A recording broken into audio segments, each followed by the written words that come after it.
यानी पंडित धीरेन्द्र कुमार शास्त्री ने लगातार हिंदू राष्ट्र की मांग की। इसी के साथ अब उन्होंने हिंदू गांव की आधारशिला रख दी और ये ऐलान कर दिया कि उस गांव की भूमि बाबा बागेश्वर देंगे। याद रखिए, ये वही धीरेन्द्र शास्त्री हैं जिन्होंने कुछ दिन पहले हिंदू राष्ट्र की मांग की थी और अब हिंदू गांव की आधारशिला रखकर शायद बाबा ने ये संदेश देने की कोशिश की कि अब वो हिंदू राष्ट्र बनाएंगे।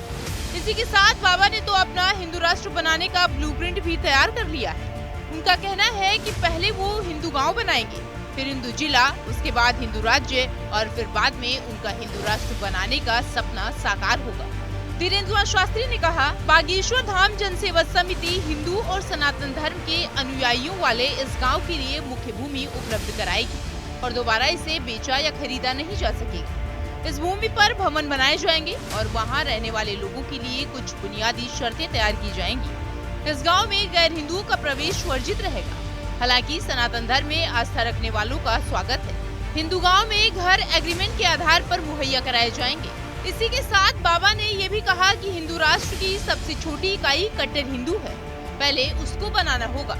उसके लिए हमने ठाना है सुंदरकांड बाबा बागेश्वर धाम मॉडल, जिसकी पूरी टीम बिगुल बजाने के लिए निकल चुकी है। नवाचार इस भूमि से होने जा रहा है, जो कालांतर में पूरे देश के लिए और बागेश्वर धाम के श्रद्धालुओं के लिए एक अनूठी व्यवस्था होने जा रही। पूर्ववत संकल्प हम सब ने दिया था कि भारत को हिंदू राष्ट्र बनाना है और भारत को हिंदू राष्ट्र बनाया तभी जा सकता जब हिंदू राज्य होंगे। भारत को हिंदू राष्ट्र तभी बनाया जा सकता है जब हिंदू जिले होंगे। भारत को हिंदू राष्ट्र तभी बनाया जा सकता है जब हिंदू ग्राम होंगे और भारत को हिंदू राष्ट्र तभी बनाया जा सकता है जब हिंदू घर होंगे। बागेश्वर महाराज ने ये भी कहा, वो हिंदू परिवार जो उस मकान में रहेगा वो पूरी जिंदगी उसमें रह सकते हैं, उसके लिए कोई रोक टोक नहीं है।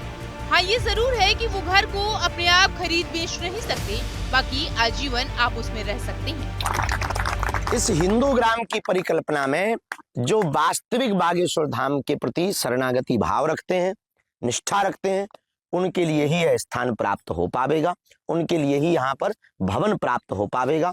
यहाँ गैर हिंदुओं का प्रवेश वर्जित रहेगा। इससे पहले धीरेन्द्र कृष्ण शास्त्री ने एक वीडियो संदेश जारी किया था, जिसमें उन्होंने कहा था, हिंदू राष्ट्र बनाने से पहले हर घर और हर गांव में हिंदू धर्मावलंबी बनाने का काम शुरू होगा। यह अभियान इसी महीने शुरू होगा। इस अभियान के लिए बागेश्वर धाम से टीमें रवाना हो चुकी हैं। जहां बारिश होती है वहीं फसलें खराब होती हैं। इसी तरह जहां सनातन मूल्य मौजूद नहीं है वहां पीढ़ियां खराब हो सकती हैं।